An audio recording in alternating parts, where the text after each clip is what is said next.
لا حول ولا قوة إلا بالله العلي العظيم. أعوذ بالله من الشيطان اللعين الرجيم. بسم الله الرحمن الرحيم. الحمد لله رب العالمين. الصلاة والسلام على رسول الله وعلى آله آل الله لا سیما بقیت اللہ. اما بعد. محترم ناظرین کرام، سب سے پہلے میری جانب سے تمام مسلمین جہان کو اور عاشقان رسول کو ہفتہ وحدت مبارک ہو.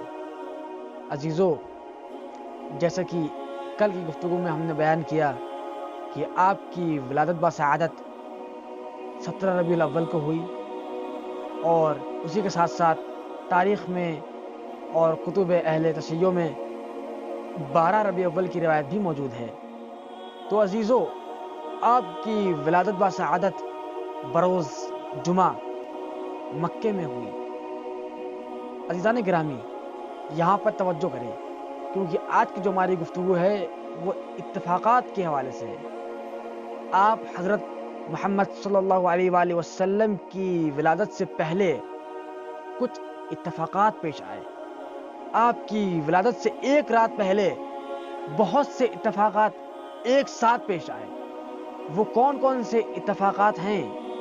تو عزیزو، آج کی گفتگو ہماری اسی حوالے سے ہے کہ کون کون سے اتفاق پیش آئے آپ کی ولادت سے ایک شب پہلے.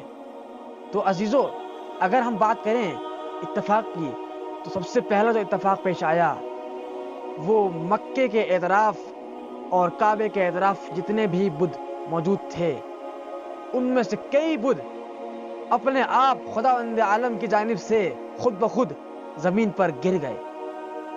بت جو کہ کعبے کے اعتراف موجود تھے، ان میں سے بہت سے بت اپنے آپ باذن اللہ زمین پر گر گئے اور ٹوٹ گئے. ان بتوں میں سے کچھ بت بہت خاص بت ہوا کرتے تھے کفار کے لیے. تو عزیزو، پہلا اتفاق جو کہ مکے کے اندر پیش آیا وہ یہی تھا کہ جو بت جو کعبے کے اعتراف موجود تھے، ان میں سے کچھ بت اپنے آپ ہی زمین پر گر گئے باذن اللہ، تاکہ نبوت کا آغاز کیا جائے. اور اس کے علاوہ بہت سے اتفاقات اور بھی پیش آئے. تو آئیے ان پہ ہم روشنی ڈالتے ہیں. یہ جو اتفاق پیش آیا وہ فارس میں پیش آیا. دراصل فارس میں ایک گروہ موجود تھا جو کہ آتش پرستی کرتا تھا، اور وہ لوگ آتش پرست ہوا کرتے تھے، آگ کو اپنا خدا مانتے تھے. عزیزو، وہ آتش گدا جو کہ 1000 سال سے روشن تھا، جل رہا تھا. دراصل جو آتش پرست ہوا کرتے تھے ان میں ایک رسم ہوا کرتی تھی کہ ایک آتش گدا تھا، وہاں پر انہوں نے آگ لگائی ہوئی تھی اور اس کے اندر ہمیشہ آگ روشن تھی. یہ آگ 1000 سال پہلے جلائی گئی تھی اور ابھی بھی روشن تھی. اب تک آتش پرستوں نے اس آگ کو بجھنے نہیں دیا، بلکہ اس آگ کی تمدید کرتے رہے اور آگ 1000 سال تک جلتی رہی. عزیزو، جس شب آپ کی ولادت ہوئی اسی شب کو وہ آتش گدا بجھ گیا. عزیزو، غور کریں، وہ آتش گدا جو کہ 1000 سال پہلے سے روشن تھا اور شب ولادت محمد رسول اللہ صلی اللہ علیہ وآلہ وسلم وہ بجھ گیا اور خاموش ہو گیا. عزیزو، غور کریں، یہ خدا کی نشانی ہے اور آغاز نبوت ہے.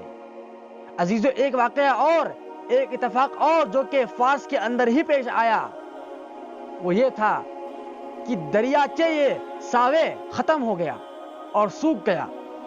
عزیزو، فارس کے اندر ایک چھوٹا سا دریاچے موجود تھا، ایک چھوٹی سی دریا موجود تھی جس کی لوگ پرستش کیا کرتے تھے.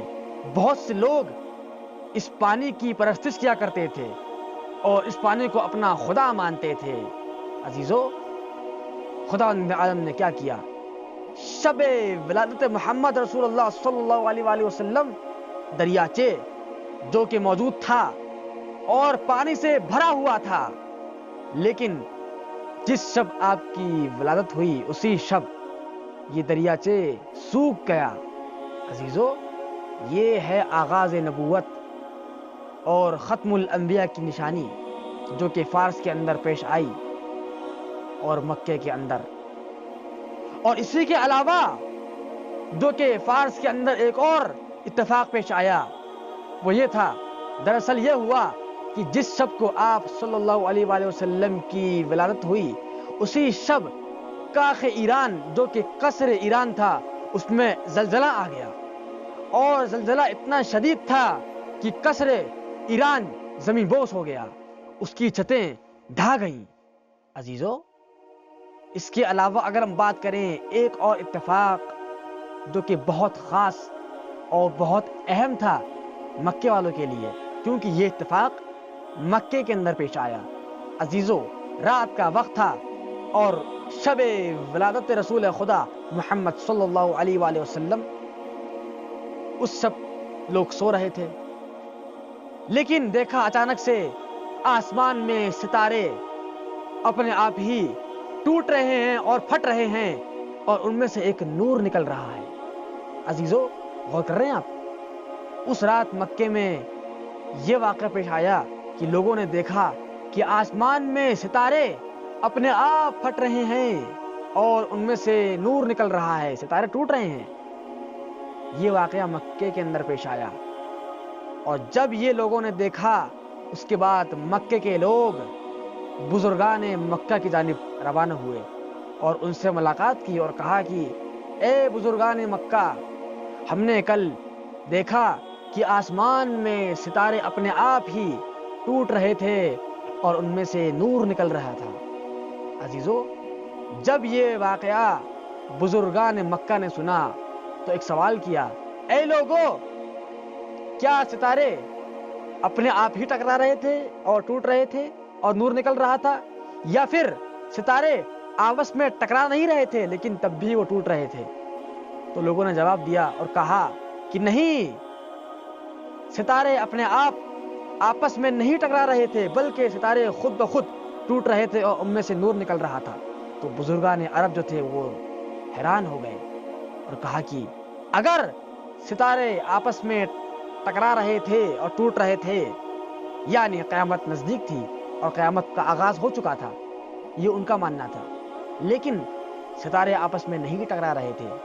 اس کے بعد بزرگان مکہ ایک یہودی کے پاس گئے جو کہ عالم یہودی تھا، اس کے پاس گئے اور جانے کے بعد اس سے سوال کیا اور کہا کہ کل رات ہم نے دیکھا کہ ستارے اپنے آپ پھٹ رہے تھے، ٹوٹ رہے تھے اور ان میں سے نور جاری ہو رہا تھا۔ تو اس نے بھی وہی سوال کیا کہ کیا یہ ستارے اپنے آپ ٹوٹ رہے تھے؟ تو اس یہودی نے کہا، جان لو کہ ایک بہت اہم اتفاق پیش آ چکا ہے، اور کہا کہ کیا کسی کے گھر میں کوئی بچہ پیدا ہوا ہے، کوئی فرزند پیدا ہوا ہے؟ تو بزرگان مکہ نے کہا، ہاں، عبد المطلب کے یہاں ایک فرزند پیدا ہوا ہے۔ فوراً وہ عالم یہودی عبد المطلب کے گھر پہنچا اور تمام بزرگان مکہ بھی ساتھ گئے، اور جانے کے بعد عبد المطلب اور ابو طالب علیہ السلام سے کہا کہ کیا ہم محمد کو اپنی گود میں لے سکتے ہیں؟ انہوں نے کہا کیوں نہیں۔ اس کے بعد اس یہودی عالم نے محمد صلی اللہ علیہ وآلہ وسلم کو اپنی گود میں لیا اور دیکھا، اور اس کے بعد رسول کے سینے پہ دیکھا، اور سینے پہ دیکھنے کے بعد یہاں اس طرف کندھے پر دیکھا اور دیکھا کہ وہاں پہ ایک کالے رنگ کا ایک داغ ہے، ایک نقطہ ہے۔ اس کے بعد وہ سمجھ گیا اپنے صحیفے کے مطابق کہ یہ کوئی عام شخص نہیں ہے بلکہ خاتم الانبیاء ہے، اور اسے گمان بھی نہیں تھا کہ یہ محمد صلی اللہ علیہ وآلہ وسلم جو کہ خاتم الانبیاء ہے قریش میں سے آئے گا اور بنی ہاشم میں سے۔ اسے لگا کہ ختم الانبیاء ہم بنی اسرائیل میں سے آئے گا۔ اس کے بعد وہ فوراً رسول کو رہا کر کے چلا گیا۔ عزیزو، یہ واقعات، یہ اتفاقات جو کہ مکے کے اندر اور پارس کے اندر پیش آئے، میں نے آپ کو بیان کیا۔ آخر یہ واقعات پیش کیوں آئے؟ عزیزو، یہ واقعات پیش اس لیے آئے تاکہ لوگوں کو آگاہ کیا جائے کہ ختم الانبیاء آ چکے ہیں اور ان کا نزول ہو چکا ہے۔ عزیزو، یہ کچھ واقعات تھے، یہ کچھ اتفاقات تھے جو کہ میں نے آپ کے سامنے بیان کیا۔ امید ہے کہ خداوند عالم ہمارے اس مختصر سے عمل کو قبول فرمائے گا۔ بس انہی جملوں کے ساتھ وصلی اللہ علی سیدنا محمد و آلہ الطاہرین۔